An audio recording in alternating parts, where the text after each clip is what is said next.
नमस्कार दोस्तों, एक बार फिर से आप सभी का आपके अपने चैनल यूपी एग्ज़ाम मंत्रा पे स्वागत है। जैसा कि आप सभी को पता है कि हम लोग कल की क्लास में जो डिस्कशन किया था, वो हम पढ़ना शुरू किए थे वन और उसके प्रकार। सबसे पहले हमने क्लास में देखा था कि जो विश्व में प्रमुख प्राकृतिक वनस्पतियाँ हैं, कहाँ पे कौन से टाइप की वनस्पतियाँ पाई जाती हैं। बेसिकली जिसमें हमने अध्ययन किया था विभिन्न बायोमों की, जैसे आपका उष्णकटिबंधीय सदाबहार वन बायोम जो था, ठीक है। उसके बाद हमने पतझड़ बायोम को देखा था। फिर हमने घासों को देखा था, घास के मैदान को देखा था कि तो इस प्रकार करके हमने जो विश्व की प्रमुख वनस्पतियां हैं उनको बायोम के आधार पर कितने भागों में बांटा गया है, कौन कौन सी टाइप्स की वनस्पतियां पाई जाती हैं, उनको सबसे पहले हमने चर्चा किया था। जिसमें हमने आपको बोला था कि क्या याद करना है, केवल आपको क्षेत्र और क्षेत्र के साथ साथ क्षेत्र को आपको मैप पे देखना था और वहाँ पे किस टाइप का पेड़ पाया जा रहा है, किस टाइप की प्राकृतिक वनस्पति पाई जा रही है, उसको आपको याद कर लेना है कि किस बायोम में कौन सी वनस्पति पाई जाती है। फिर उसके बाद हमने डिस्कशन किया था भारत के ऊपर कि भारत में कितने प्रकार की प्राकृतिक वनस्पतियां पाई जाती हैं। तो हमने आपको बताया कि जैसे आपके विश्व में जैसी जहाँ की जलवायु है, जैसी जहाँ की मिट्टी है, उसी टाइप की वहाँ पे क्या हो जाती है, वनस्पतियां हो जाती हैं। बेसिकली वनस्पतियां एकदम डायरेक्टली रिलेटेड होती हैं जलवायु से, जहाँ पे जैसी जलवायु है वहाँ पे वैसी वनस्पतियां होती हैं। तो हमने देखा कि विश्व में जहाँ पे बारिश ज़्यादा हो रही है, आर्द्रता ज़्यादा है, वहाँ पे अलग टाइप की वनस्पतियां हैं। जहाँ पे मौसम शुष्क है वहाँ पे अलग टाइप की वनस्पतियां हैं। जहाँ पे मध्यम वर्षा हो रही है वहाँ पे अलग टाइप की वनस्पतियां हैं। जहाँ पे बिल्कुल वर्षा ही नहीं हो रही वहाँ पे अलग टाइप की वनस्पतियां हैं। जहाँ पे बहुत ठंडी है, बहुत ठंडी है, जहाँ 10 महीने जो है मौसम भरा रहता है किससे, वहाँ पे बर्फबारी होती रहती है, वहाँ पे अलग टाइप की वनस्पतियां हैं। तो इस प्रकार हमने देखा था कि संपूर्ण विश्व में अलग अलग टाइप की, अलग अलग जहाँ पे जलवायु हो वहाँ पे अलग अलग टाइप की वनस्पतियां पाई जा रही हैं। फिर हमने बताया था कि आपको आपका जो इंडिया है वो भी बहुत विविधतापूर्ण वाला देश है। विविधता तो यहाँ तो बहुत लेवल पे आपको देखने को मिलेगी, लेकिन जलवायु के स्तर पे भी यहाँ पे विविधता है। यहाँ पे आपको मिलेगा जहाँ पे बहुत ज़्यादा गर्मी है, आपका मैदानी क्षेत्र मिलेगा जहाँ पे आपको गर्मी ठंडी बरसात तीनों मौसम का आनंद लेंगे आप। साउथ में जाएंगे या फिर जो तटीय प्रदेश हैं वहाँ पे आप देखेंगे तो वहाँ पे ठंडी कम मिलती है। और उसी तरह अगर आप नॉर्थ में चले जाएंगे, भारत की जम्मू कश्मीर हो गया आपका ऊपर हाइट वाला जो एरिया है, वहाँ पे आपको बहुत ठंडी मिलेगी, ठीक है। तो भारत में भी जलवायु को लेकर के विभिन्नता है पूरे भारतवर्ष में। तो हमने बताया था कि इसी विभिन्नता के आधार पर यहाँ पे बहुत टाइप्स की वनस्पतियाँ होती हैं। फिर हमने चर्चा किया था उष्णकटिबंधीय सदाहरित वनों के बारे में हमने चर्चा कर ली थी। पर्णपाती वनों के बारे में चर्चा कर ली थी। उसके आगे हमारा जो बचा था वो था कटीले वन और झाड़ियाँ, पर्वतीय वन। तो यही से थोड़ा सा पीछे से रिवीजन करते हुए हम शुरू करते हैं, ठीक है। आज पहले हम आपको एक ओवरव्यू देंगे कि भारत में कहाँ पे कौन सी वनस्पति पाई जाती है इस मैप के ऊपर। इसको तो हमने देखा था, कलर से हम बताएंगे। इसको तो हमने देखा था कि ये आपका क्या होता है, ये जो ग्रीन कलर से है ये थे आपके क्या, ये थे आपके सदाबहार वन, उष्ण कटिबंधीय सदाबहार वन। ये क्या थे, ये थे उष्ण कटिबंधीय सदाबहार वन। इसको आप लोग लिख लीजिएगा, क्योंकि जब हम आपको ये नोट्स देंगे तो उसमें ये पॉइंट हम इसको इरेज कर देंगे। क्यों इरेज कर देंगे, क्योंकि आप लोगों को प्रिंट आउट करने में आसानी हो। उष्ण कटिबंधीय सदाबहार वन, सदाबहार, ये हो गया आपका वन। ये जो आपके ग्रीन कलर से हैं, हमने बताया था ये कहाँ पाए जाते हैं। तो ये आपका जो है देखिए पश्चिमी घाट में पाया जा रहा है, शिलांग के पठार पे पाया जा रहा है। उसके हमने बात बताया था कि जो अंडमान निकोबार द्वीप समूह है यहाँ पे भी ये पाया जाता है। तो ये क्या हो गई, ये आपकी उष्णकटिबंधीय सदाबहार वन हो गए। फिर उसके बाद हमने देखा था कि पर्णपाती वन को हमने देखा था। क्या देखा था, पर्णपाती वनों को। पर्णपाती वनों को हमने दो भागों में बांटा था, आर्द्र पर्णपाती वन, शुष्क पर्णपाती वन। तो जो भारत का अधिकांश प्रदेश है ना, वहाँ पे आपको पर्णपाती वन ही आपको ये देखने के लिए मिलते हैं। देखिए अगर इसको हम बताएं तो जैसे ये जो आपकी, अब हम इसको येलो ग्रीन ब्लू से करते हैं। तो जो ब्लू वाला एरिया होगा जैसे आपका, वो पूरा होता है पर्णपाती वनों का एरिया है।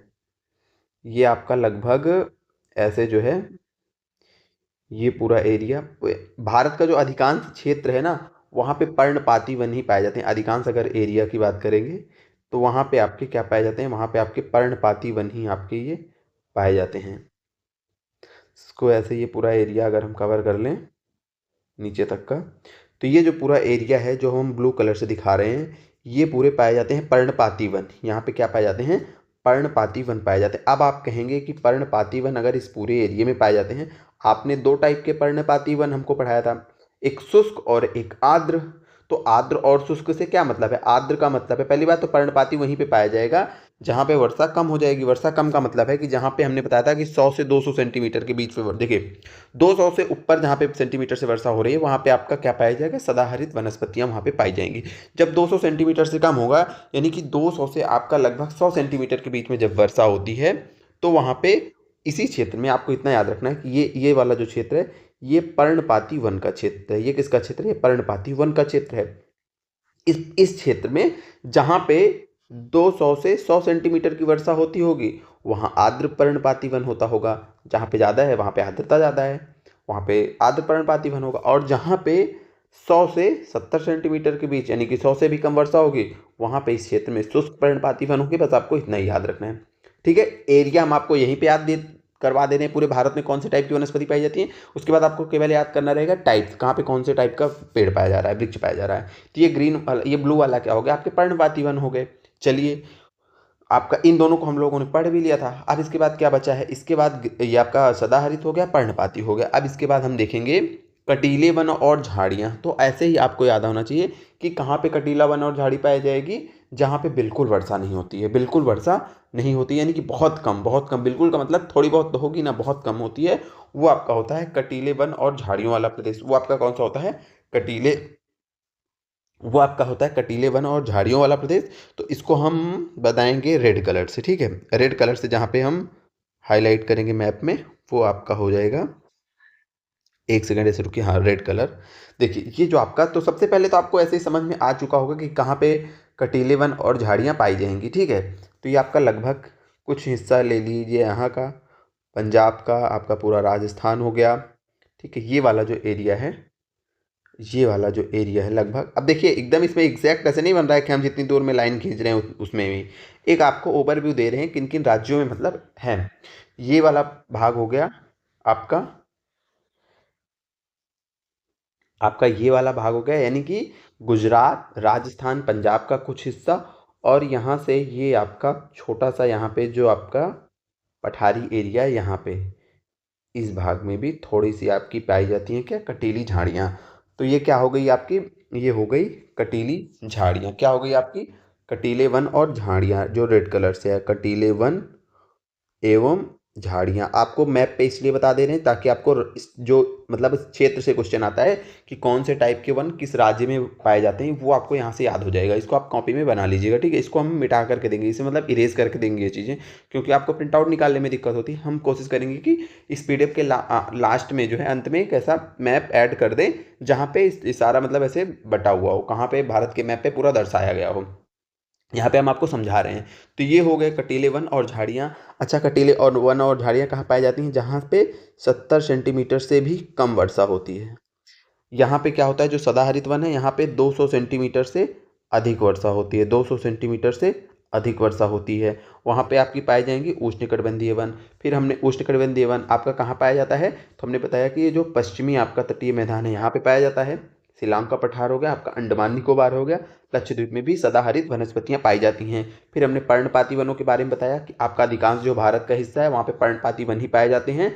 और उसमें भी दो टाइप के पर्णपाती वन होते हैं, आर्द्र पर्णपाती वन और शुष्क पर्णपाती वन। जहाँ पे 200 सेंटीमीटर से 100 सेंटीमीटर के बीच वर्षा हो रही है, वहाँ पे आर्द्र पर्णपाती वन पाया जाएगा। जहाँ पे 100 सेंटीमीटर से 70 सेंटीमीटर के बीच वर्षा हो रही है, वहाँ पे शुष्क पर्णपाती। और जहाँ पे 70 सेंटीमीटर से भी कम बारिश होती है, वहाँ पे पाई जाती हैं आपके कटीले वन और झाड़ियाँ। इसको हमने देखा कि आपका राजस्थान, गुजरात और आपका यहाँ पे मध्य प्रदेश, कुछ हिस्सा महाराष्ट्र का, कुछ हिस्सा आपका आंध्र प्रदेश का, कुछ हिस्सा तेलंगाना का, ये जो पठारी एरिया है, यहाँ पे भी आपके कटीले वन और झाड़ियाँ पाई जाती हैं। ये आपको याद रखना है। उसके बाद अब देखिएगा कि कुछ हिस्सा आपका खाली है, कुछ हिस्सा आपका क्या है? खाली है। वो कौन सा हिस्सा हो गया आपका? वो आपका हो गया आपका ये जो एरिया बचा है, ये वाला भी थोड़ा सा पश्चिम बंगाल का, थोड़ा सा उड़ीसा का एरिया, पश्चिम बंगाल हो गया आपका, उड़ीसा का एरिया हो गया, कुछ भाग सिक्किम का हो गया, और ये नॉर्थ ईस्ट का ये जो अधिकांश हिस्सा हो गया, ये भी, यहाँ पे भी आपकी सदाहरित वनस्पतियाँ ही पाई जाती हैं, ठीक है। यहाँ पे भी सदाहरित वनस्पतियाँ पाई जाती हैं। अब जो हिस्सा बचा है, अब जो हमें हिस्सा दिख रहा है, उसको हम करेंगे आपके बैगनी कलर से या फिर येलो कलर से। वहाँ पे आपकी पाई जाती हैं क्या? पाई जाती हैं आपकी पर्वतीय वन। क्या पाए जाते हैं वहाँ पे? वहाँ पे पाए जाते हैं पर्वतीय वन। अब आपको यहाँ पे समझ में आएगा, ये पूरा आपका हिमालयन क्षेत्र है, यहाँ पे क्या पाई जाती हैं, यहाँ पे आपकी पाई जाती हैं पर्वतीय वनस्पतियाँ। पर्वतीय वनस्पतियाँ यहाँ पे आपकी पाई जाती हैं। जो आपका येलो वाला, जिस येलो से जो हाईलाइट कर रहे हैं, इस क्षेत्र में क्या पाई जाती हैं, ये येलो वाला क्या हो गया, पर्वतीय वन। यहाँ पे क्या पाए जाते हैं, पर्वतीय वन। तो अब आपको हम आशा करते हैं कि जो क्षेत्र है वो आपको याद हो गया होगा कि भारत के किस हिस्से में कौन से टाइप के वन पाए जाते हैं, उसकी हमने चर्चा कर ली। जो आपका पर्वतीय वन है, ये आपके हम देख रहे हैं जम्मू कश्मीर का आपका एरिया हो गया, उत्तराखंड का हो गया, हिमाचल प्रदेश का हो गया, नॉर्थ ईस्ट के जो अरुणाचल प्रदेश हो गया, सिक्किम हो गया, यहाँ पे आपके पर्वतीय वन अधिकांशतः पाए जा रहे हैं। पंजाब, राजस्थान, गुजरात वाला जो हिस्सा है, यहाँ पे आपके कटीले वन और झाड़ियाँ पाई जाती हैं। साथ ही मध्य प्रदेश, महाराष्ट्र और तेलंगाना के कुछ भागों में भी कटीले वन और झाड़ियाँ पाई जाती हैं। जो आपका पश्चिम का तटीय मैदान है, पश्चिम बंगाल का कुछ एरिया है, नॉर्थ ईस्ट के अधिकांश राज्य हैं, वहाँ पे आपके सदाहरित वनस्पतियाँ पाई जाती हैं। और उसके बाद जो अधिकांश भारत बच रहा है, वहाँ पे क्या पाए जाते हैं, पर्णपाती वन पाए जाते हैं। ये चीज़ें आपको क्लियर हुई। यानी कि क्षेत्र से रिलेटेड अब कोई क्वेश्चन आपके माइंड में नहीं रहना चाहिए, कोई क्वेश्चन आएगा आप तुरंत सॉल्व कर लेंगे। अब आप क्या याद रखना है, आगे सारी विशेषताएं हम यहाँ पे बता दी हैं। अब आपको जो याद रखने वाली चीज़ है वो हर टाइप के वन में कौन से पौधे पाए जाते हैं, कहाँ पे कौन सा वृक्ष पाया जाता है। और उष्णकटिबंधीय सदाहरित वनस्पतियों को हम देख चुके थे, पर्णपाती को भी हम देख चुके थे। हमें जो देखना है वो देखना है आज कटीले वन और झाड़ियाँ। अब हम ये नहीं बताएंगे कटीले वन और झाड़ियाँ कहाँ पाई जाती हैं, वो आपको पता है कि वो गुजरात, राजस्थान, अब दिमाग में मैप आना चाहिए, हम दर्शाए थे वहाँ पे इंदौर, कुरनूल तक अर्धचंद्राकार पेटी है। ये आपका वही अर्धचंद्राकार पेटी है जो हमने बताया क्या था कि ना, कि महाराष्ट्र हो गया आपका, मध्य प्रदेश, महाराष्ट्र, और इस अर्धचंद्राकार पेटी की बात हो रही है जो आपकी ये देखिए है ये। तो इन्हीं इस एरिया में पाए जाते हैं आपकी क्या, कटीले और वन और झाड़ियाँ। ये बात हम आपको बता दी है। 70 सेंटीमीटर से कम वर्षा होती है। बबूल, खैर, खजूर, नागफनी और कैक्टस यहाँ पे पाए जाने वाले क्या हैं, प्रमुख जो हैं वनस्पतियों के ये प्रजातियां हैं। फिर पर्वतीय वन को हमने बताया था। पर्वतीय वन में आपको एक बात याद रखनी है, पहले समझ लीजिए। यहीं पे देखिए, जो पर्वत होते हैं वो अचानक से तो बहुत ऊंचा होता नहीं है। पर्वत होता है जैसे पहले कुछ कुछ कम ऊंचे पर्वत हैं, फिर उससे ज़्यादा ऊंचे पर्वत आते हैं, फिर उससे ज़्यादा ऊंचे पर्वत आते हैं, फिर उससे ज़्यादा ऊंचे। जैसे देखिए हिमालय की ही कई श्रेणियाँ हैं ना, पहले ऐसे होता है, फिर उससे ऊंचे पर्वत आ गए, फिर उससे ऊंचे पर्वत आ गए, फिर उससे भी ऊंचा पर्वत आ गया। तो कुल मिला के पर्वत ऐसे होते हैं ना। तो देखिए एक बात तो आपको पता होगी कि हर ऊंचाई पे अलग अलग टाइप का टेम्परेचर होता है। एकदम यहाँ पे पता लगे एकदम बर्फबारी है, जो एकदम ये वाला एरिया है, यहाँ पे क्या होता है, पर्वत के बारे में हम किसी भी पर्वत के बारे में समझिए, एकदम समझ रहे हैं, जनरल पॉइंट है। जैसे जैसे आप ऊंचाई पे बढ़ते जाते हैं, तापमान क्या हो जाता है, तापमान कम होता जाता है, दाब बढ़ता जाता है, सॉरी, तापमान कम होता जाता है, दाब भी कम होता है। ठीक है, जैसे जैसे ऊपर बढ़ेंगे ताप और दाब दोनों चीज़ें कम होने लगती हैं। ठीक है, इससे क्या होता है, इससे जो जलवायु होती है, यानी कि तापमान कम है तो वहाँ पे जलवायु भी, यहाँ पे ज़्यादा गर्म जलवायु होगी, यहाँ पे ठंडी जलवायु होगी। तो अब इसी कारण से, यानी कि जैसे पर्वत की जैसे हम ऊंचाई पे बढ़ेंगे तो जलवायु में भी परिवर्तन होगा। और हमने आपको बताया कि जलवायु से सीधा क्या रिलेटेड होती है, वहाँ की वनस्पतियाँ। यानी कि अलग अलग ऊंचाइयों पर पर्वत पे अलग अलग प्रकार की वनस्पतियाँ पाई जाती हैं, ये आपको याद रखना है। ठीक है, ये आपको याद रखना है। अब उसमें आपसे पूछेगा कि अच्छा ये बताओ कि किस ऊंचाई पे किस टाइप की वनस्पतियां पाई जाती हैं। तो देखिए, जहाँ पे गर्मी है, एकदम नीचे जैसे आप रहेंगे, पर्वत के एकदम निचले हिस्से में रहेंगे तो वहाँ पे तो आपको गर्मी ही मिलेगी। यानी कि जब बहुत एकदम छोटे छोटे बहुत कम हाइट पे गए हैं, बहुत कम हाइट का मतलब है कि आप लगभग जब जैसे देखिए यहाँ पे अब, जैसे आप जब कम ऊंचाई पे रहेंगे तो यहाँ पे आपको पर्णपाती वन देखने को मिलेंगे। क्या देखने को मिलेंगे, पर्णपाती वन। यानी कि ये जैसे हमने पढ़ा था ना कि उष्णकटिबंधीय जो वनस्पतियाँ होती हैं, उष्णकटिबंध में उष्णकटिबंधीय सदाबहार वनस्पतियाँ, फिर उष्णकटिबंधीय पर्णपाती वनस्पतियाँ। तो हमने बताया था ना कि भारत के अधिकांश हिस्से में उष्णकटिबंधीय, तो जब वही निचले इलाके में रहेंगे, जैसे देखिए हमने यहाँ पे बताया ना कि जब आपका पहाड़ वाला एरिया तो यहीं से शुरू होता है, लेकिन देखिए जो एकदम शिवालिक वाली श्रेणियाँ हैं उससे उसके करीब में आप देखिए तो आपको यहाँ पे क्या देखने को मिलेगा, पर्णपाती वन यहाँ पे देखने को मिल रहे हैं ना। पर्णपाती वन यहाँ पे देखने को आपको मिल रहा है। यहाँ पे पर्णपाती वन, जब उससे उसके ऊपर आप चलेंगे यानी कि 1500 मीटर की ऊंचाई, तो सदाहरित वनस्पतियाँ मिलेंगी। सदाहरित यह जो आपकी कोणधारी, मतलब इस टाइप के जो पेड़ नहीं होते हैं, नीचे चौड़े होते हैं, ऊपर छोटे होते चले जाते हैं, तो वो क्या होते हैं, उनको बोला जाता है कोणधारी सदाहरित वनस्पतियाँ। ये आपको 1500 से 3500 मीटर तक की ऊंचाई पे, जब उससे ऊपर जब आप चले जाएंगे तो वहाँ पे आपको मिलती हैं अल्पाइन वनस्पतियाँ। अब आप कहेंगे ये अल्पाइन वनस्पतियाँ क्या है, तो इतना याद रखिए, अल्पाइन वनस्पतियाँ कुछ नहीं है, ऐसी वनस्पतियाँ जो अत्यधिक ऊंचाई पर पाई जाती हैं, पर्वतों पर अत्यधिक ऊंचे भाग पर पाई जाती हैं, उन प्रजातियों को अल्पाइन वनस्पतियाँ कहते हैं। अब ऊंचे मतलब कितना ऊंचे, तो लगभग 3000 से 3500 मीटर की ऊंचाई पे जो पाई जाती हैं, वहाँ पे कौन सी वनस्पतियाँ पाई जाती हैं? अल्पाइन वनस्पतियाँ पाई जाती हैं। यहाँ पे क्या होता है कि तापमान टेम्परेचर बहुत कम होता है, हवाएं बहुत तेज चलती हैं, बर्फ अधिक होती है, मिट्टी बहुत कम होती है, मिट्टी की पतली परत होती है, पोषक तत्व तो कम होते हैं। तो इन्हीं विशेषताओं के कारण यहाँ पे एक विशेष प्रकार की वनस्पतियाँ होती हैं जिनका आकार छोटा होता है, घासदार होती हैं, घास के टाइप की होती हैं, थोड़ी सी रंग बिरंगी भी होती हैं, ठीक है। और ज़मीन पे लगभग फैली हुई वनस्पतियाँ होती हैं छोटी छोटी। इन वनस्पतियों को जो इस विशेष जलवायु में ये जो विशेष प्रकार की वनस्पतियाँ हो रही हैं, इनको अल्पाइन वनस्पतियाँ कहते हैं। नहीं समझ में आया हो तो फिर से समझाते हैं, ठीक है। नई चीज़ है तो नई चीज़ हम कोशिश करते हैं कि आप लोग को समझा दें। एक सेकेंड, इसको थोड़ी सी पेन साइज बड़ी करते हैं। हमने क्या बताया कि जो आपका पर्वत पे कई टाइप की वनस्पतियाँ पाई जाती हैं।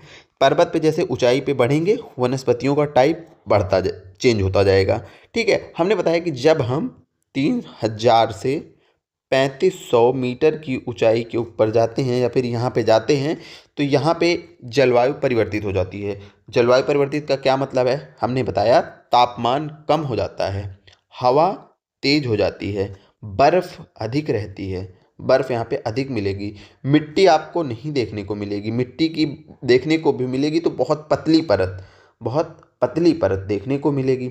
साथ ही साथ पोषक तत्वों की भी यहाँ पे कमी होती है।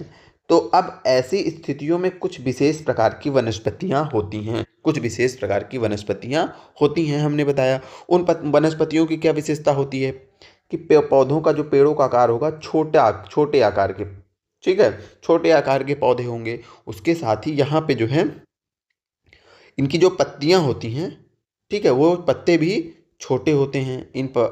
जो ये वृक्ष हैं इनके पत्ते भी छोटे होते हैं। ये वृक्ष आपको ऐसे ज़मीन पे फैले हुए मिलेंगे, ज़मीन पे फैले हुए मिलेंगे जैसे कि घासें होती हैं। अब आप कहोगे क्यों फैले रहते हैं? तो देखिए यहाँ पे हवाएं तेज चल रही हैं, ऊपर ऊंचाई पे पेड़ होगा तो वो टूट जाएगा, तो हवाओं से बचने के लिए ज़मीन पे फैल जाते हैं, ठीक है। पूरे समय में ये नहीं होते। जब जैसे गर्मी का मौसम आता है तो गर्मी के मौसम में ये उग आती हैं और उसी समय ये तेज़ी से फल फूल देने लगती हैं, और जब बर्फ़बारी होती है तो ये नहीं दिखती हैं। तो ये जो अब विशेष प्रकार की वनस्पतियाँ हैं इन्हीं को कहते हैं अल्पाइन वनस्पतियाँ, और कुछ नहीं है। एक विशेष प्रकार की वनस्पतियों का नाम है जो पर्वत पे हाइटेड जो होता है 3000 से 3500 मीटर की ऊंचाई पर पाई जाती हैं। बस इतनी ही आपको याद रखना है। तो ठीक है, जब हम अत्यधिक ऊंचाई पे जाएंगे तो अल्पाइन, उसके बाद और ऊपर चले जाएंगे तो बर्फ़ ही बर्फ़ रहेगी, जहाँ साल के 12 महीने पूरे 12 मंथ एकदम बर्फ़ से वो एरिया ढका रहता है, तो वहाँ पे ऑब्वियसली कोई भी वनस्पति पाई नहीं जाएगी। ये हो गया पर्वतीय वनस्पतियों के बारे में हमने आपको बताया, ठीक है। अब हम आते हैं अपनी पीपीटी पे। जिसको ना समझ में आया हो एक बार क्लास पीछे करके आप फिर से देख लीजिए।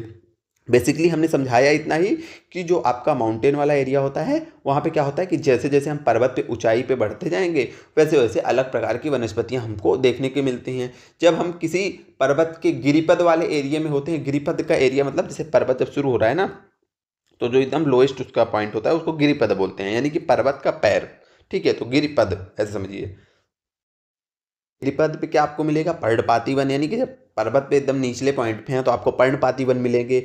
आप ऊपर चले जाएंगे लगभग 1500 मीटर तक आपको पर्णपाती वन देखने को मिलते हैं। फिर उसके ऊपर चले जाते हैं तो हमें कोड़धारी सदाहरित वनस्पतियाँ मिलती हैं, ठीक है। और उसके और ऊपर चले जाएंगे तो अल्पाइन मिलते हैं। उसके और ऊपर चले जाएंगे तो कोई वनस्पति हमें नहीं मिलेगी। तो वही चीज़ यहाँ पे लिखा है कि ऊंचाई के साथ स्वरूप में क्रमिक परिवर्तन, यानी कि हमें यहाँ पे उष्णकटिबंधीय, जैसे जैसे ऊंचाई पे चलेंगे तो उष्णकटिबंधीय वनस्पतियों से लेकर अल्पाइन तक की वनस्पतियाँ पाई जाती हैं। ये क्रम आपको याद रखना है कि पहले पर्णपाती वन मिलेंगे, फिर कोणधारी सदाहरित वनस्पतियाँ मिलेंगी, फिर अल्पाइन वन मिलेंगे। ये चीज़ आपको याद रखना है, क्योंकि पेपर में कभी कभी ऐसे क्वेश्चन मिलेगा कि मान लीजिए आप माउंटेन में नीचे से ऊपर जा रहे हैं तो किस क्रम में वनस्पतियों को कौन सा क्रम होता है, तो आपको दे देगा ऑप्शन ए पर्णपाती, ऑप्शन बी कोणधारी, ऑप्शन सी अल्पाइन। बोलेगा कि इन सबको क्रम में लगाओ, तो पहले पर्णपाती, फिर कोणधारी, फिर अल्पाइन, ठीक है।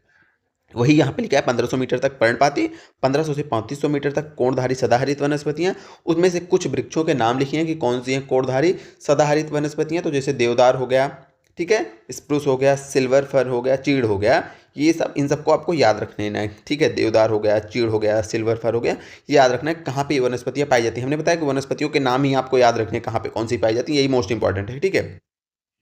चलिए, अब यहाँ पे जो पूर्वी हिमालय है वहाँ पे पाई जाने वाली कुछ वनस्पतियों का नाम दिया है, जैसे ओक हो गया, ठीक है, मैग्नेलिया हो गया। यहाँ पे ये मैग्नेलिया जो लिखा है इसको कर दीजिए नेलिया ऐसे है।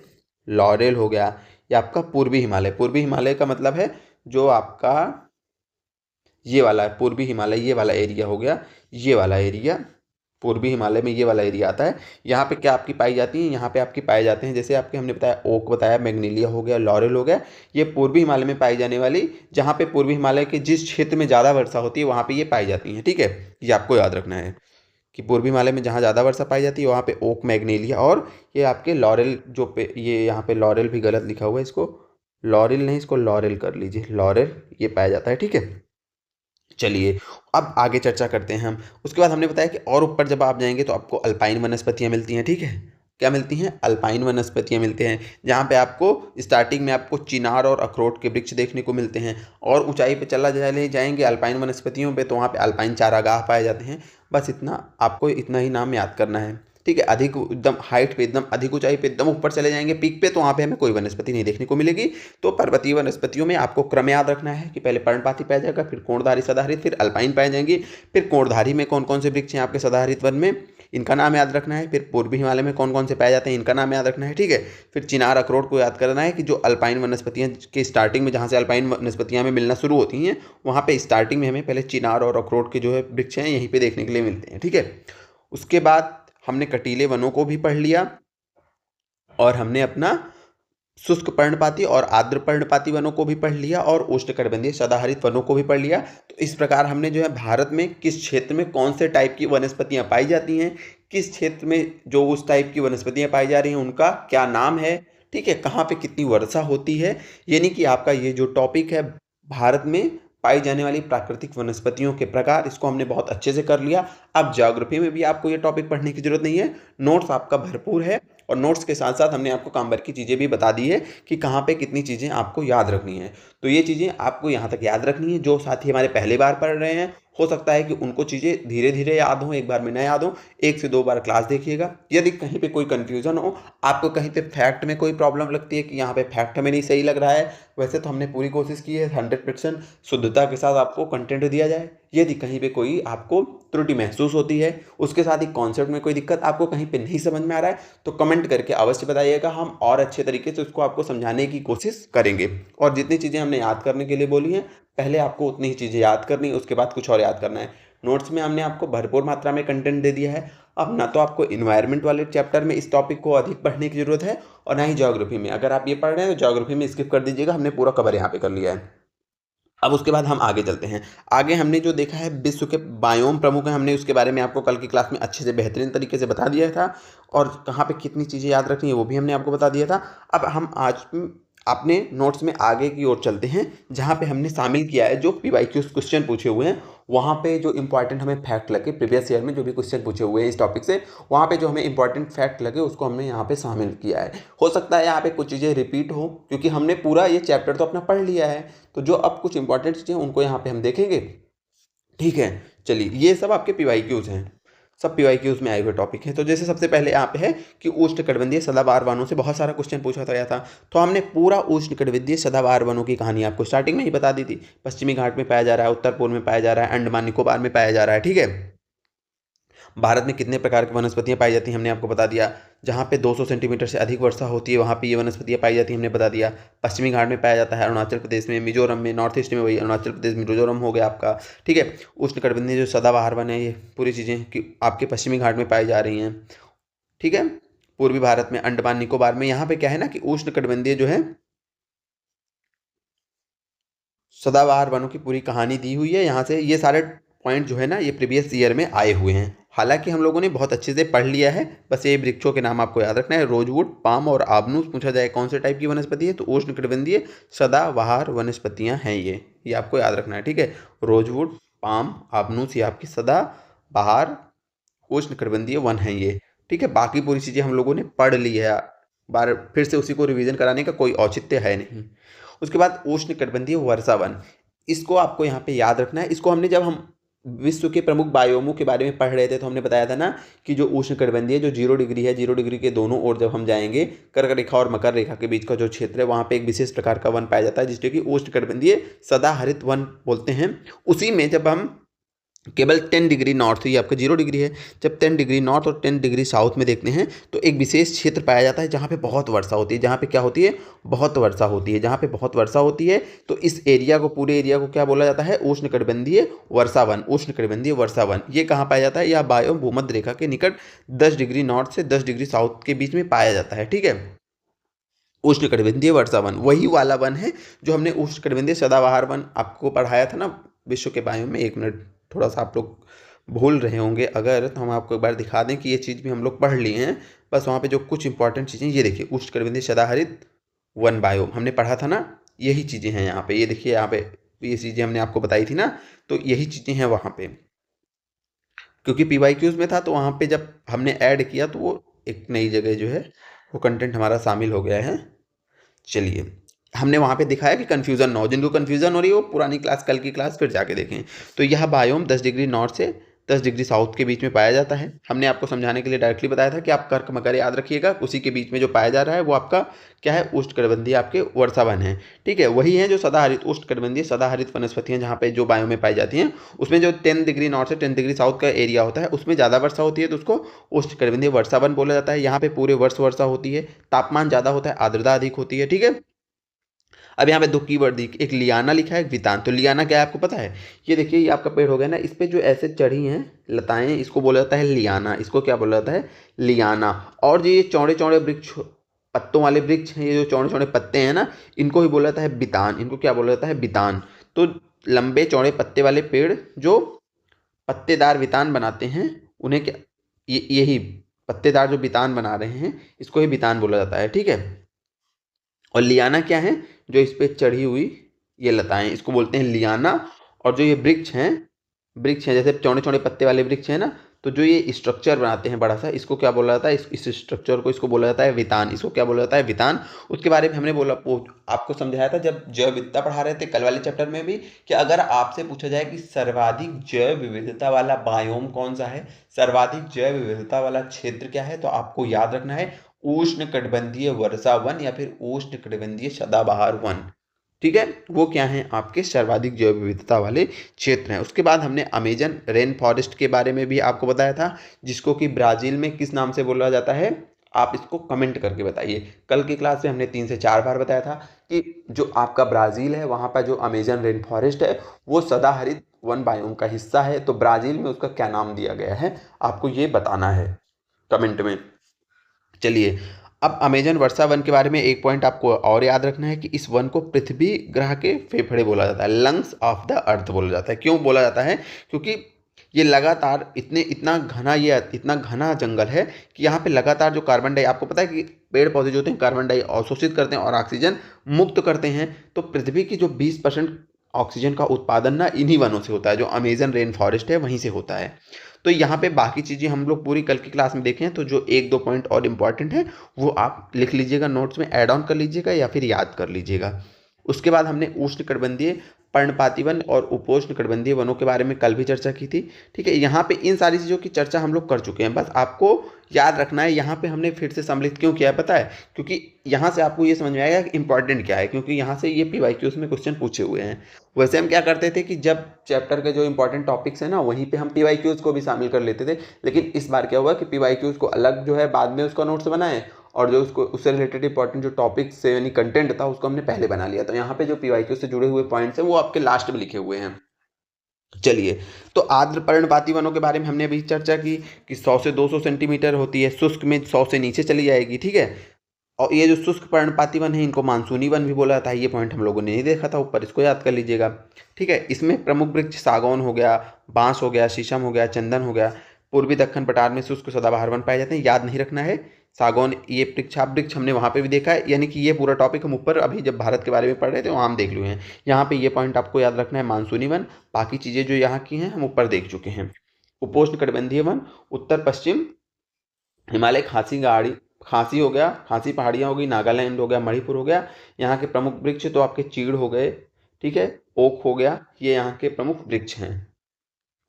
तो अगर आपका सब ट्रॉपिकल वन के बारे में कितना याद रखना है कि जो उत्तर पश्चिम हिमालय है, यानी कि जो पहले इसके हम क्षेत्र को देख लेते हैं। सब ट्रॉपिकल, अभी सब ट्रॉपिकल जो था हमने आपको जब वहाँ पूरी वनस्पतियों के बारे में बताया था ऊपर स्टार्टिंग में, यहाँ पे एक सेकेंड, यहाँ पे तो जो उपोष्णकटिबंधीय वनस्पतियां हैं ना, वो बेसिकली यहाँ पे जो पाई जाने वाली वनस्पतियां हैं, इनको एक विशेष नाम दे दिया जाता है इस वाले क्षेत्र में। ये आपका कश्मीर को छोड़ दीजिए, यहाँ पे और यहाँ पे इस वाले एरिया में, जो यानी कि ये इन वनस्पतियों में जो उपोष्णकटिबंधीय वनस्पतियां हैं, उपोष्ण, तो ये आपका जो ये एरिया है, यानी कि कुछ भाग ये वाला गिरिपद वाला हिमालय का और ये हिमालय वाला ये रीजन, यहाँ पे जो आपकी दो टाइप की वनस्पतियां देखिए पाई जा रही हैं। एक तो ये पाई जा रही है कौन सी, पर्वतीय वनस्पतियां पाई जा रही हैं। पर्वतीय में कौन सी, जो कि आपकी हमने बताया 1500 मीटर तक वाली हैं, 1500 मीटर वाली, जिसको हमने बोला था उष्णकटिबंधीय पर्णपाती वनस्पतियां, ठीक है। और दूसरी यहाँ पे देखिए, यहाँ पे पतझड़ पाई जा रही हैं और यहाँ पे कौन सी पाई जा रही हैं आपकी, ये सदाहरित। तो इनके बीच में जो संक्रमण क्षेत्र है जहाँ ये दोनों टाइप की वनस्पतियां पाई जाती हैं, उसी एरिया को उपोष्णकटिबंधीय नाम दिया जाता है, उपोष्णकटिबंधीय। और उपोष्णकटिबंधीय के बारे में मैंने कल भी बताया था कि उपोष्णकटिबंधीय मतलब जहाँ पे ठंडी गर्मी दोनों है, आपको इतना ध्यान रखना है। तो ये उपोष्णकटिबंधीय वहाँ पे है, तो यहाँ पे आपको दोनों टाइप के पेड़ मिलेंगे, जैसे चीड़ है आपका, ओक है, ये प्रमुख यहाँ पे पेड़ हैं, ठीक है। बस आपको इतना समझना है, समझ लिए हो तो समझ लियो, नहीं तो इसको भी ज़्यादा याद करने की जरूरत नहीं है। ये आपके पीवाईक्यूज में ऐसे दिया गया था उपोष्णकटिबंधीय के बारे में, तो बस इतनी आपको याद रखना है कि देखिए उत्तर पश्चिम हिमालय वाला क्षेत्र, वही आपका उत्तर पश्चिम हिमालय मतलब वही आपका जो आपका हिमाचल प्रदेश हो गया, उत्तराखंड का कुछ हिस्सा हो गया वहाँ पे, और खासी पहाड़ियाँ जो हो गई, नागालैंड हो गया, मणिपुर हो गया। चीड़ यहाँ का सबसे प्रमुख पेड़ है, आपको याद रखना है। चीड़ के बारे में हमने कहाँ पढ़ा था, वही पर्वतीय वन जब हमने बताया था। पीछे इसलिए ले चले ना, कंफ्यूजन आपको अगर हो रहा हो, क्योंकि ये थोड़ा सा अलग से ऐसे लिख दिया गया है, पीवाईक्यूज में आया था तो हमने लिख दिया। कहाँ पे हमने आपको पर्वतीय वन के बारे में पढ़ाया था, यहाँ पे ना। तो चीड़ यहाँ पे भी आया था, हमने अभी आपको बताया ना कि जो ये स्टार्टिंग 1500 से यहाँ पे जो संक्रमण का हमने क्षेत्र बताया, जहाँ पे आपका ये भी पाए जा रहे हैं और उष्णकटिबंधीय पर्णपाती भी पाए जा रही हैं, तो उस एरिया को उपोष्णकटिबंधीय बोला जाता है। उसमें उन दोनों टाइप के वन पाए जाते हैं। तो चीड़ के बारे में अगर आपसे पूछे तो दोनों पॉइंट आपको याद रखना है, ये पर्वतीय तो है, पर्वतीय के साथ साथ ये क्या है, पर्वतीय में अगर आपसे उस तरह पूछे तो आप किसमें बताएंगे कि ये कोणधारी सदाहरित वनस्पतियां हैं। लेकिन अगर उसमें कोणधारी सदाहरित वनस्पतियां ना रहे, ये भी रहे उपोष्णकटिबंधीय वन में पाए जाने वाले वृक्ष हैं चीड़, तो ये भी आपको याद रखना है, ठीक है। बस इससे ज़्यादा कुछ नहीं याद रखना है। अब हम आगे बढ़ते हैं, चंदन के बारे में देखेंगे। तो चंदन आपसे पूछा जाए, चंदन का जो पेड़ होता है वो क्या है, वो उष्णकटिबंधीय पर्णपाती वृक्ष है। ये पॉइंट आपको याद रखना है कि चंदन क्या है, उष्णकटिबंधीय पर्णपाती वृक्ष है। ये हिमालयी क्षेत्रों में नहीं पाया जाता है, ठीक है, ये आपको याद रखना है। हिमालय क्षेत्र में आपको बांज, बुरुंश इस टाइप के पौधे मिलते हैं, लेकिन चंदन नहीं। तो यहाँ पे बताने का महत्व इतना ही है कि दिमाग में बैठा लीजिए कि चंदन का वृक्ष आपके हिमालय क्षेत्रों में नहीं पाया जाता है। उसके बाद एक होता है लाल चंदन, एक होता है लाल चंदन। तो लाल चंदन के बारे में क्या याद रखना है, लाल चंदन पे एक तो पूरी मूवी बनी है, कौन सी मूवी बनी है आप लोग बताइए कमेंट करके, कि जिसमें लाल चंदन का जिक्र आता है। पूरी मूवी का ही आधार क्या है, लाल चंदन। तो इसमें हमें क्या याद रखना है कि दक्षिण भारत के उपोष्णकटिबंधीय जो शुष्क पर्णपाती वन में पाई जाने वाली ये प्रजाति है। तो लाल चंदन कहाँ पे पाया जाता है, किस प्रकार के वनों में, तो उष्णकटिबंधीय जो शुष्क पर्णपाती वन होते हैं वहां पे पाया जाता है लाल चंदन। अगर प्रमुख स्थान की बात करें तो आंध्र प्रदेश में जो पालीकोंडा वो शेषांचलम पर्वत श्रेणियां हैं वहां पे ये पाया जाता है, ठीक है। लकड़ी तो सफ़ेद होती है, लेकिन वो क्या होती है, वो हवा के संपर्क में आने से लाल हो जाती है, इसीलिए इसको क्या बोला जाता है, इसीलिए इसको बोला जाता है लाल चंदन। ये बात आपको याद रखनी है। आगे क्या है, इसका यूज कहाँ पे होता है, तो आयुर्वेद में, विभिन्न दवाइयों में, ठीक है, पूजन सामग्री में, पारंपरिक खिलौनों में, और इसको जो है चीन और जापान में इसको निर्यात भी किया जाता है। याद क्या करना है लाल चंदन के बारे में, आंध्र प्रदेश की ये पहाड़ियाँ याद रखनी, पालकोंडा और शेषांचलम पर्वत श्रेणियों में पाया जाता है। किस टाइप की वनस्पति है, तो उष्णकटिबंधीय शुष्क पर्णपाती। हमने पर्णपाती में दो पढ़ा था ना, एक आर्द्र पर्णपाती, एक शुष्क पर्णपाती। आर्द्र पर्णपाती क्या है, जहाँ पे आपकी लगभग कितने सेंटीमीटर वर्षा होती है, आर्द्र पर्णपाती में 200 से 100 सेंटीमीटर के बीच में वर्षा होती है, वो आर्द्र होता है। और जहाँ से 100 से भी कम हो जाए, 100 से 70 के बीच में वर्षा होती है, वहाँ पे कौन से टाइप की वनस्पति पाई जाती है, वहाँ पे शुष्क। तो जहाँ पे शुष्क पाई जाती है वहाँ पे भी वह शुष्क पर्णपाती वनों की प्रजाति क्या है, आपका लाल चंदन है। उसके बाद एक वृक्ष होता है जिसका नाम है टेक्सास वृक्ष। क्या नाम है, इस वृक्ष का नाम है टेक्सास वृक्ष। यह जो है हिमालय में पाया जाता है, ये याद रखना है। इसके बारे में एक क्वेश्चन ऐसा आया था कि क्या यह जो है रेड डेटा बुक में शामिल है, तो ये याद रखना है कि नहीं शामिल है अभी तक, ठीक है। इससे जो है एक टेक्साल नाम की औषधि प्राप्त होती है, इसीलिए इंपॉर्टेंट हो जाता है। तो आपसे पूछेगा कि टेक्साल नामक औषधि किस वृक्ष से पाई जाती है, तो याद रखना है टेक्सास वृक्ष से, नाम सिमिलर है। और ये टेक्साल औषधि यूज क्यों है, तो ये कैंसर के प्रति और एक पार्किंसन बीमारी होती है, कैंसर और पार्किंसन के प्रति ये जो है ये औषधि यूज में लाई जाती है कैंसर और पार्किंसन रोग के इलाज के लिए। और ये पाई कहाँ जाती है? तो हिमालय में पाई जाती है। किस वृक्ष में पाई जाती है? तो टेक्सास वृक्ष में पाई जाती है। औषधि का क्या नाम है? तो टैक्साल औषधि का नाम है। ठीक है। उसके बाद अंडमान निकोबार के बारे में आपको याद रखना है। जब हमने अंडमान निकोबार के बारे में आपको पढ़ाया था तो यहाँ पे आपको याद रखना है कि ये जो अंडमान, एक पॉइंट, एक सेकंड, हम लोग लगता है एक चीज़ अभी यहाँ पे स्किप कर दिए, ध्यान नहीं दिए। अभी जो पॉइंट आया तो हमें याद आ रहा है कि जब अभी हम लोग पढ़ रहे थे भारत की वनस्पतियों के बारे में तो हमने एक प्रकार की वनस्पतियों को स्किप, ध्यान ही नहीं दिए।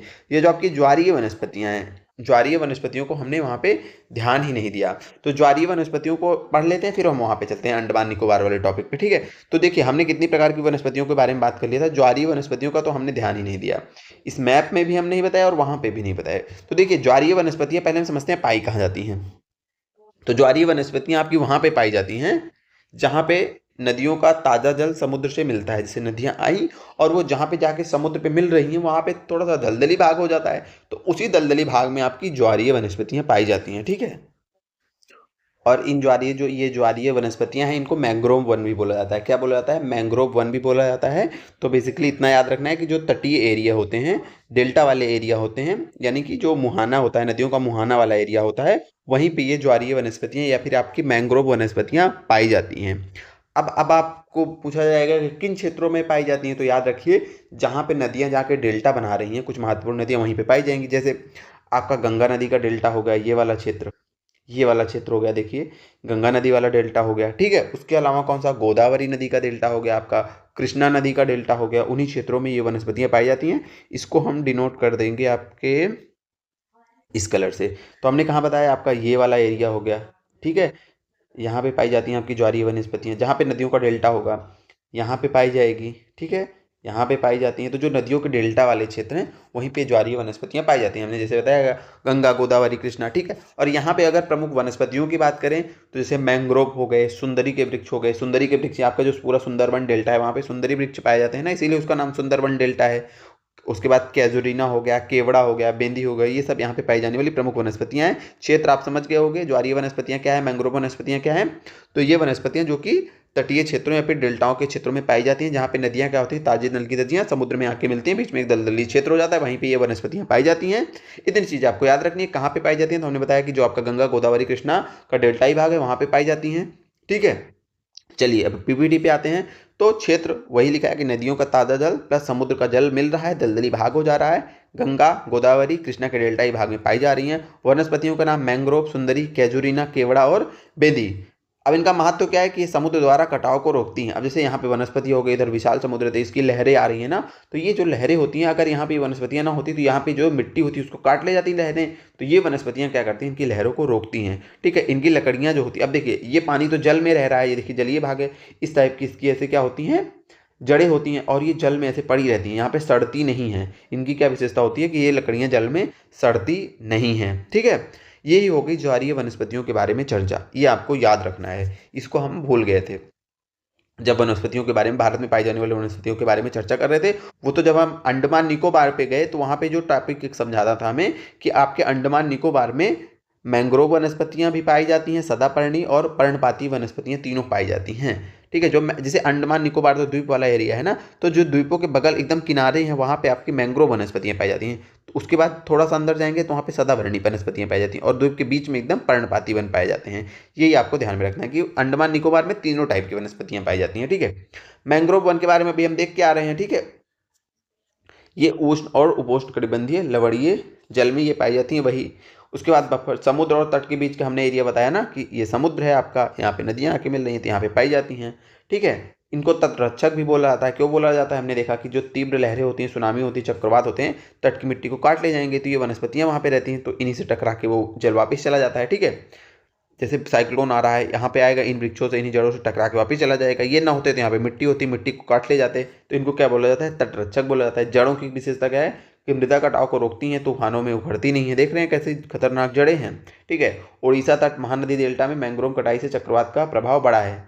ये क्यों लिखा है ये पॉइंट? देखिए जो आपका उड़ीसा का तट है वहाँ पे क्या हुआ है ना कि जो आपके ये वृक्ष थे, जो मैंग्रोव वनस्पतियाँ थी, इनको काट लिया गया।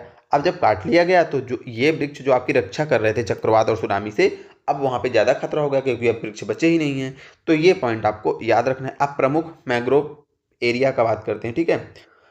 देखिए, मेजर मैंग्रोव इकोसिस्टम्स की बात करते हैं तो जैसे आपका सुंदरी हो गया, सुंदरबन ये आपका एरिया, सुंदरबन याद आया। वही गंगा और ब्रह्मपुत्र नदी का जो डेल्टा वाला प्रदेश है वहाँ पे सुंदरबन पाया जाता है। यहाँ पे एक विशेष प्रकार की वृक्ष पाए जाते हैं जिनको सुंदरी वृक्ष पाए जाते हैं, उसी से इसका नाम सुंदरबन डेल्टा पड़ा है। उसके बाद जो आपका उड़ीसा में भितरकनिका है, भितरकनिका के बारे में ये पॉइंट आपको याद रखना है कि ये ब्राह्मणी और बैतरणी नदी के डेल्टा पे ये भितरकनिका जो है, भितरकनिका मैंग्रोव जो क्षेत्र है ये ब्राह्मणी और बैतरणी नदी के डेल्टा पर ये क्षेत्र है, भितरकनिका है, ठीक है। इसको जो है 2002 में रामसर स्थल के रूप में घोषित किया गया था। रामसर के बारे में सारी चीज़ें हमने बता दी है लास्ट क्लास में, यहाँ पे भी लिख दी हैं, पढ़ लीजिएगा। उसके बाद चोराओ द्वीप है, ये कहाँ है, ये गोवा में है, बांडवी नदी के तट पर, ठीक है। यह पूरी तरह से संरक्षित कच्छ वनस्पति क्षेत्र है, ठीक है। कच्छ का मतलब वही मैंग्रोव वनस्पति। तो ये संरक्षित मैंग्रोव वनस्पति का क्षेत्र है। देखिए तीनों का एरिया भी लिखा हुआ है। ये आपका सुंदरवन हो गया, ये आपका सुंदरवन हो गया, ये देखिए ये आपका भितरकनिका हो गया, ये आपका चोराओ द्वीप हो गया, ये जो तीर जा रहा है, और ये आपका भितरकनिका हो गया, भितरकनिका। ये कुछ इंपॉर्टेंट वनस्पति, ये आपके मैंग्रोव इकोसिस्टम है, इसके बारे में क्वेश्चन आया हुआ है। सुंदरी के बारे में आपको अगर पूछा जाए क्या याद रखना है सबसे इंपॉर्टेंट चीज़, तो सुंदरी के बारे में बस इतना याद रखना है कि यहाँ पे सुंदरी वृक्ष पाए जाते हैं। एरिया कहाँ है आपको पता ही है कि वही गंगा ब्रह्मपुत्र नदी वाला डेल्टा वाला क्षेत्र ये हो गया। भितरकनिका के बारे में ये पॉइंट आपको याद रखना है कि ब्राह्मणी और बैतरणी नदी के ये संगम जो वाला, सॉरी संगम नहीं, जो उसका डेल्टाई प्रदेश है वहीं पे ये पाए जाते हैं, ठीक है। ये चीज़ आपको याद रखनी है। उसके बाद हमने बताया कि इसको 2002 में जो है रामसर स्थल के रूप में भी इसको क्या किया गया था, रामसर स्थल इसको घोषित किया गया था। अब हम आगे बढ़ते हैं, ये हो गया चोराव द्वीप भी हो गया। उसके बाद अब वनों से लाभ देखेंगे कि वनों से हमें क्या लाभ है। इसको आप बेसिकली थोड़ा सा समझा देंगे क्योंकि वनों से आपको लाभ पता ही है, पीपीटी में आप लोग पढ़ लीजिएगा क्योंकि क्लास अब वैसे भी बड़ी हो रही है तो कुछ है नहीं। देखिए वनों से आपको सांस्कृतिक लाभ होता है और बहुत सारे सुरक्षात्मक क्रियाएं भी होती हैं, उत्पादक क्रियाएं भी होती हैं। सांस्कृतिक लाभ का मतलब आध्यात्मिक, शैक्षणिक, सांस्कृतिक और साहित्य रचना में भी वनों का बहुत महत्व है। तापमान नियंत्रण होता है, ठीक है। बाढ़ और सूखे का नियंत्रण होता है, गैसों का संतुलन होता है, जैसे CO2 O2 कार्बन डाइऑक्साइड और ऑक्सीजन के मध्य संतुलन बनाते हैं, कार्बन चक्र को ये जो है सही करते हैं। फल मिलता है आपको, रेजिन मिलता है, मतलब ये बहुत सारे प्रोडक्ट यहाँ से मिलते हैं, जैसे रबड़ हो गई, औषधियाँ हो गई, ठीक है। सुरक्षात्मक में अभी हमने आपको मैंग्रोव का ही सुरक्षा बताया कि भूमि संरक्षण, जल संरक्षण, सूखा से ठंडी को थोड़ा सा कंट्रोल करने में, गर्मी को कंट्रोल करने में, ध्वनि प्रदूषण से बचने में ये बहुत हेल्प करते हैं वन, ठीक है। उसके बाद आध्यात्मिक, शैक्षणिक, सांस्कृतिक, साहित्यिक इनका महत्व होता है। विभिन्न प्रकार के में प्रोडक्ट इनसे मिलते हैं, गैसों का बताया, तो ये सब वन से महत्व हैं। इसको आप लोग पढ़ लीजिएगा, इसमें समझाने वाली कोई चीज़ है नहीं, जब आपको देंगे तो आप पढ़ लीजिएगा, ठीक है। वन के बारे में ये पॉइंट आपको याद रखना है कि वन एक नवीकरणीय संसाधन है। अगर इसमें कुछ समझाने वाली चीज़ है तो आप बता दीजिएगा, कल समझा देंगे, लेकिन हमें नहीं लग रहा है कुछ समझाने वाली चीज़ है तो ये आप पढ़ लीजिएगा एक बार। यहाँ से कुछ है नहीं, यहाँ से जो आप क्वेश्चन आएंगे आप वैसे ही सॉल्व कर लेंगे बिना पढ़े ही। अब कुछ और फैक्ट्स हैं जिनको आपको याद रखना है कि एक लिविंग रूट ब्रिज है जिसको जीवित पुल बोला जाता है, लिविंग रूट ब्रिज। आपसे पूछा जाएगा ये है कहाँ, तो ये मेघालय में है। ये आपका कहाँ पे है, ये है आपका मेघालय में। इसकी विशेषता क्या है, तो देखिए यहाँ पे मेघालय में एक विशेष प्रकार का वृक्ष पाया जाता है जिसको बोला जाता है रबर ट्री, जिसको बोला जाता है रबर ट्री। और इसमें जो रूट्स होती हैं उन्हीं रूट्स को आपस में जोड़ करके एक ब्रिज बना दिया गया है। जैसे नीचे से नदी है, इन रूट्स को आपस में जोड़ करके एक ब्रिज बना दिया गया है। और ये रूट्स अभी भी मतलब वो जीवित वृक्षों के रूट्स हैं, ये ऐसा नहीं है कि इन लकड़ियों को काट करके, बल्कि डायरेक्ट वृक्षों की जो जड़ें हैं उनसे ही इस ब्रिज को बनाया गया है। अब क्योंकि ये जीवित जड़ें हैं, वृक्ष अभी सारे जीवित हैं, तो इसीलिए इसको लिविंग रूट वृक्ष लिविंग रूट ब्रिज बोला जाता है, जीवित पुल बोला जाता है, जीवित जड़ों से बना हुआ पुल। और किस वृक्ष की जीवित जड़ों से ये बना है, तो रबर ट्री से। तो वही ये लिखा है कि ये मेघालय में है, रबर ट्री वृक्ष से बना है। पेड़ों की जड़ों को नदी के आर पार बढ़ाकर प्राकृतिक पुल बनाया जाता है। समय के साथ और मजबूत होते हैं क्योंकि वो जड़ें जो है विकसित हो रही हैं। उसके बाद अगर पेपर में आपसे पूछा जाए कि ग्रीन मेटल किसे बोलते हैं, तो याद रखना है ग्रीन मेटल बोला जाता है हरी धातु को। क्यों बोला जाता है, क्योंकि यह पर्यावरण के प्रति एक हितैषी धातु है और इसके पुनर्चक्रण में, ठीक है, जैसे नया उत्पादन हम किए, फिर उसके बाद जब इसकी रिसाइकलिंग करते हैं तो उसमें रिसाइकलिंग करने में 95% कम ऊर्जा लगती है, इसीलिए इसको क्या बोला जाता है, हरित धातु बोला जाता है। हरित धातु बोलने का क्या तात्पर्य है कि भैया ये पर्यावरण के प्रति हितैषी है। तो कभी भी आपसे पूछा जाए कि हरित धातु का संबंध किस धातु से है, तो एल्यूमिनियम से है, याद रखना है, ठीक है। आपसे पूछा जाएगा, ये इंपॉर्टेंट क्वेश्चन है, ये भी आया हुआ है प्रीवियस ईयर में, कि वन मंत्रालय का पूरा नाम क्या है। तो वन मंत्रालय का पूरा नाम है पर्यावरण, वन और जलवायु परिवर्तन मंत्रालय। ये पॉइंट आपको याद रखना है, ठीक है। उसके बाद हमने यहाँ पे वनोन्मूलन के प्रमुख कारणों को बताया है। अब ये भी आपको सारी कारण पता भी होंगे कि वनों को क्यों काटा जा रहा है। अब आप लोग जो आपके दिमाग में कॉमन टॉपिक, कॉमन पॉइंट्स आ रहे हों कि किस लिए वनों को काटा जाता है, आप प्रयास करिएगा कि कमेंट में बताइएगा, और जो आपके दिमाग में आ रहे हैं उससे फिर इनको मिलान करिएगा कि इसमें एक्स्ट्रा क्या लिखा हुआ है। जो एक्स्ट्रा लिखा हुआ है उसी को आप पढ़ लीजिएगा। जर्नल से कारण है कि पशु बहुत ज़्यादा चराई कर रहे हैं, पौधों का विकास ही नहीं हो पा रहा है, छोटे पौधे उग रहे हैं, पशु खा रहे हैं, जंगल में आग लग गई। हम डेवलपमेंट में ऐसे प्लान्स बना रहे हैं जिसमें इन्वायरमेंट को जो है पूरी तरह से अनदेखा कर दे रहे हैं, यानी कि जो हमारा विकास है वो सतत विकास नहीं है, वो इको फ्रेंडली नहीं है। हम वनों को काट करके इंडस्ट्री बना रहे हैं, वनों को काट करके सड़कें बना रहे हैं, उसका हमें लॉस नहीं दिखाई दे रहा है, बस अंधाधुंध डेवलपमेंट के नाम पर वनों को काटे जा रहे हैं, ठीक है। कोई प्रॉपर नीति नहीं बना रहे हैं, कोई प्रॉपर रूल रेगुलेशन नहीं बना रहे हैं, बस वनों को काटे जा रहे हैं। किसकी आड़ में? तो विकास की आड़ में, या फिर जंगल में। ये प्रमुख कारण है आपका, जंगल में आग लग गई। वर्तमान में शहरीकरण, जैसे शहरों का विकास हो रहा है, नए नए शहरों का विकास हो रहा है, आवासों की आवश्यकता महसूस हो रही है, तो जंगल की ओर मनुष्य बढ़ रहा है, क्योंकि जहाँ पे वो अभी है वहाँ का तो क्षेत्र उसने पूरा कवर कर रखा है, कुछ में एग्रीकल्चर कर रहा है, कुछ में उसका आवास है। जनसंख्या बढ़ रही है तो नए आवास की जरूरत है, तो नए वनों को काटा जा रहा है। नए खेतों की जरूरत है तो वनों को काट करके खेती की जा रही है। नए शहर बनाए जा रहे हैं, वनों को काट करके नए शहर बनाए जा रहे हैं। तो नगरीकरण हो गया, आपकी जनसंख्या वृद्धि हो गई, इंडस्ट्रियल डेवलपमेंट हो गया, या फिर आपका जो नीतियां बन रही हैं विकास की उसमें भी वनों को अनदेखा किया जा रहा है। तो ये सब प्रमुख कारण हैं जिस कारण से जो है वनोन्मूलन हो रहा है, यानी कि वनों को काटा जा रहा है। और कभी कभी हमारे जो विलासिता वाली वस्तु हैं, जैसे कि शीशम की लकड़ी हो गई, या फिर आपके जो ऐसे वृक्ष जिनसे कि जो है वो बनाए जाते हैं, मतलब मूल्यवान आपके ये जो आपके घर में होते हैं फर्नीचर्स, ठीक है। तो उसमें भी होता है ये कि हमें इस पेड़ का, इस वृक्ष का बना हुआ, इसकी लकड़ी ज़्यादा अच्छी होती है, इसकी लकड़ी ज़्यादा चमकती है, इस विशेष वृक्ष का बना हुआ फर्नीचर चाहिए। अब ये क्या है, ये आदमी की पता नहीं कौन सी मेंटेलिटी है कि उसको भाई उसी वृक्ष का चाहिए, चाहे उस वृक्ष के अस्तित्व पर संकट ही आ गया हो कि काट काट के आप लोग निपटा दिए हो, लेकिन नहीं, हमें उस विशेष वृक्ष की ही लकड़ियाँ चाहिए, विशेष वृक्ष की लकड़ियों की कुर्सी पे हम बैठेंगे, विशेष वृक्ष की लकड़ी का हमारे घर में दरवाजा होगा। तो ये सब चीज़ें क्या होती हैं, ये सब चीज़ें जो आपकी लोलुपता, लालच जो बढ़ जाती है दिखावे के चक्कर में, तो ये सब प्रमुख कारण है जिसके कारण हम क्या करते हैं, वनों को काटते रहते हैं। आखिर वो भी एक संसाधन है हमारे, बेचारे कितने दिन तक रहेंगे जब हम अंधाधुंध तरीके से आंख बंद करके अपने लाभ के लिए केवल वृक्षों को काटते रहेंगे। और मतलब जितने भी कारण है ना, इन सब के केंद्र में क्या है कि हमारा अंधापन, हमारा अंधापन, ठीक है, हमारी लालच। अगर वृक्ष कट रहे हैं, प्रकृति नष्ट हो रही है, तो उसके पीछे हमारा मनुष्यों का केवल एकमात्र चीज़ है, वो है लालच। उसके पीछे छिपे हुए कारण हैं, ठीक है, जिनको हम देख लिए। इसको आप लोग एक बार पढ़ लीजिएगा, जो समझने वाली चीज़ें हमने आपको समझा दिया वही चीज़ें यहाँ पे लिखी हैं कि जनसंख्या का संबंध मेन हो गए, पॉपुलेशन आपका, ठीक है, औद्योगिकरण, नगरीकरण, एग्रीकल्चर का विकास, ठीक है। तो यही चीज़ें हैं। अब जो हमें समझना है, हमारी क्लास का आज का अंतिम बिंदु है, वो है राष्ट्रीय वन नीति। तो जो पहली राष्ट्रीय वन नीति बनी वो 1952 में हुई, फिर उसमें संशोधन होकर राष्ट्रीय वन नीति 1988 बची, फिर उसमें संशोधन होकर जो अभी है 2018 में उसका प्रारूप है, फिर संशोधन हुई 2019 में, तो अभी राष्ट्रीय वन नीति 2019 है। अब इससे क्वेश्चन आता है तो राष्ट्रीय वन नीति 1952 से कि इसमें जो है वनों को कितने टाइप से में वर्गीकरण किया गया था। तो राष्ट्रीय जो वन नीति 1952 की थी उसमें 4 टाइप के वनों का वर्गीकरण किया गया था, संरक्षित वन, राष्ट्रीय वन, ग्राम वन और वृक्ष भूमि। ये 4 प्रकार के वनों का वर्गीकरण किया गया था। अगर आपसे पूछे कि क्या राष्ट्रीय उद्यान टाइप का कोई वर्गीकरण था, तो आपको याद रखना है नहीं, राष्ट्रीय उद्यान वन का कोई संवर्ग नहीं था, बस यही 4 थे, संरक्षित वन, राष्ट्रीय वन, ग्राम वन और वृक्ष भूमि। राष्ट्रीय उद्यान जैसा कोई वर्गीकरण इस वन नीति में नहीं था। इसका लक्ष्य क्या था इस वन नीति का, कि देश के टोटल 33% हिस्से पर हमें वन बनाना है। जितना देश का क्षेत्रफल है उसके 33% भाग पर, यानी कि 1/3 भाग पर हमें वनों को करना है। और जो पहाड़ी क्षेत्र हैं, पहाड़ी क्षेत्रों में 67% भाग पर, कितने परसेंट, 67%, यानी कि लगभग 2/3 हिस्से पर वन होने चाहिए। नॉर्मल क्षेत्र में पूरे देश में अगर बात की जाए तो 33% हिस्से पर, यानी कि 1/3 हिस्से पर वन होने चाहिए, और पहाड़ी क्षेत्रों में ये 67% होता है, यानी कि 2/3 हिस्सों पर वन होना चाहिए। ये दोनों पॉइंट आपको याद रखने हैं। राष्ट्रीय वन नीति 1988 के बारे में क्या याद रखना है, तो राष्ट्रीय वन नीति जो 1988 थी, इसका उद्देश्य मूलतः कि सामाजिक वनिकी को प्रोत्साहन देना। क्या करना, सामाजिक वनिकी को प्रोत्साहन देना। यही जो लक्ष्य था कि 1/3% भाग पर पौधे होना चाहिए।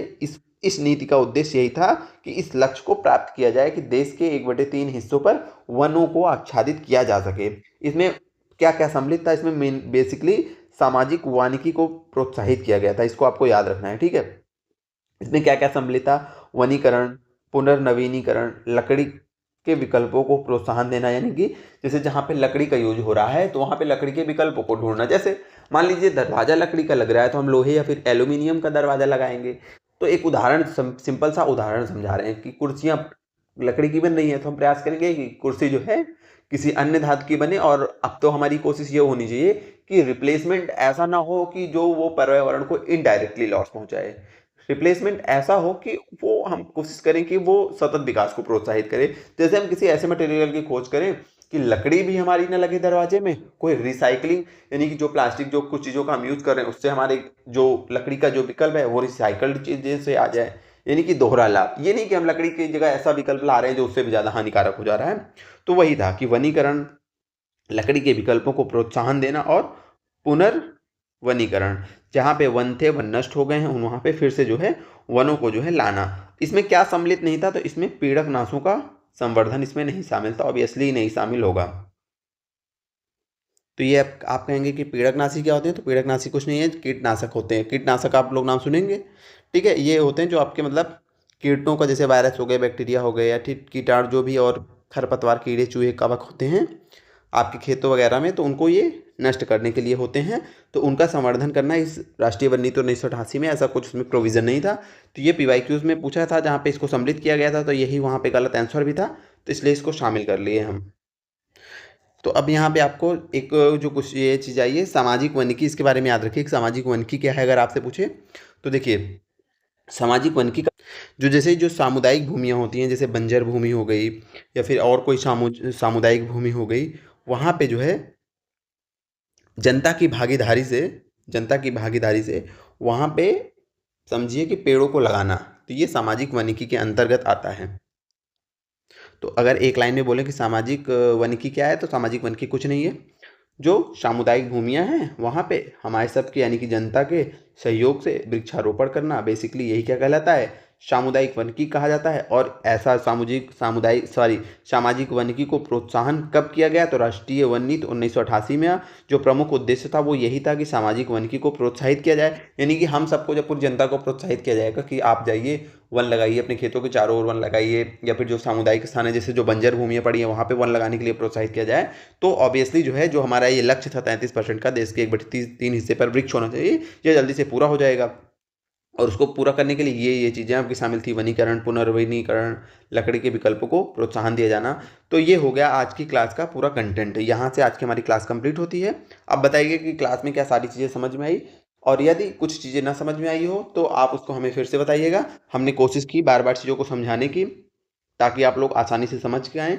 यदि कोई चीज़ नहीं समझ में आ रही है, किसी कंटेंट में कोई कन्फ्यूज़न हो रहा है, ठीक है, अगर आपको लग रहा है कि किसी फैक्ट, किसी टॉपिक में परिशुद्धता यानी कि एक्यूरेसी को लेकर के आपके दिमाग में कोई प्रश्न चिन्ह है कि हमें यहाँ पे ये फैक्चुअल गड़बड़ी लग रही है, या फिर आपको वो कंटेंट नहीं समझ में आ रहा है, वो कॉन्सेप्ट नहीं समझ में आ रहा है, तो आप उसको जो है कमेंट में बताइएगा। क्योंकि हमने पहले ही बताया कि हम कोई टीचर नहीं है, आप सबके जैसे स्टूडेंट हैं। हमने थोड़ा सा, ठीक है, स्टूडेंट हैं, तो हमने जो पढ़ा है, जो हमें एक्सपीरियंस है अभी तक के अपनी पढ़ाई से, अभी तक के अपने परिश्रम से, अभी तक के अपने हार्डवर्क से, हम उसको जो है आप लोगों को तक पहुंचाने की कोशिश कर रहे हैं। इस कोशिश में यदि हमसे कोई भी मतलब प्रॉब्लम, जैसे हमने बताया कि टीचर नहीं है, तो हो सकता है कभी कभी कि हम आपको कोशिश तो कर रहे हैं समझाने की, लेकिन हो सकता है आप जो है समझ ना पाएँ। तो जहाँ पे ऐसी आपके दिमाग में ऐसे क्वेश्चंस आ रहे हैं, ऐसी प्रॉब्लम्स हो रही हैं, तो वहाँ पे हमें बताइए कमेंट करके कि ये चीज़ें नहीं समझ में आई, यहाँ पे आप थोड़ा सी स्पीड में पढ़ा दिए, या फिर यहाँ पे आपने समझाया लेकिन हमको नहीं समझ में आया, तो हम उस चीज़ को फिर से कोशिश करेंगे। क्योंकि देखिए, हरदम मनुष्य क्या होता है, वो हरदम सीखने वाला प्राणी है, हम हरदम सीखते रहते हैं। हम न तो आज 100% परफेक्ट है, और ना तो अगर हम 10 साल अभी इसको पढ़ा भी लेंगे तब भी परफेक्ट नहीं होंगे। क्योंकि समय के हिसाब से बच्चों का माइंड चेंज होता है, समय के हिसाब से टेक्नोलॉजी चेंज होती है, तो उसको हमें अडॉप्ट करना होता है। तो हरदम हमको तो लर्न करना पड़ता है किसी भी फील्ड में, तो हर व्यक्ति को सीखना पड़ता है। तो यदि कहीं पे कोई त्रुटि हो रही है तो उसको आप लोग बताइएगा। बाकी आज का वीडियो देखने के लिए बहुत बहुत धन्यवाद। चैनल पे थोड़ा सा अपना सपोर्ट आप सब बना के रखिए। कहीं पे भी हो, लाइब्रेरी में हो, तो वहाँ पे अपने दोस्तों के साथ शेयर करिए, चैनल के बारे में बताइए अगर अच्छा कंटेंट लग रहा हो, या फिर किसी टेलीग्राम ग्रुप में हो जहाँ पे लगता है आप शेयर कर सकते हैं तो वहाँ पे शेयर करिए, लोगों को बताइए। यदि अच्छा पढ़ाया जा रहा हो तभी बताइए, पॉजिटिव हो तभी बताइए। नहीं अच्छा पढ़ाया जा रहा तो भाई बताइए कि अच्छा कैसे किया जा सकता है। बाकी आज का वीडियो देखने के लिए बहुत बहुत धन्यवाद। मिलते हैं फिर से किसी नए वीडियो में।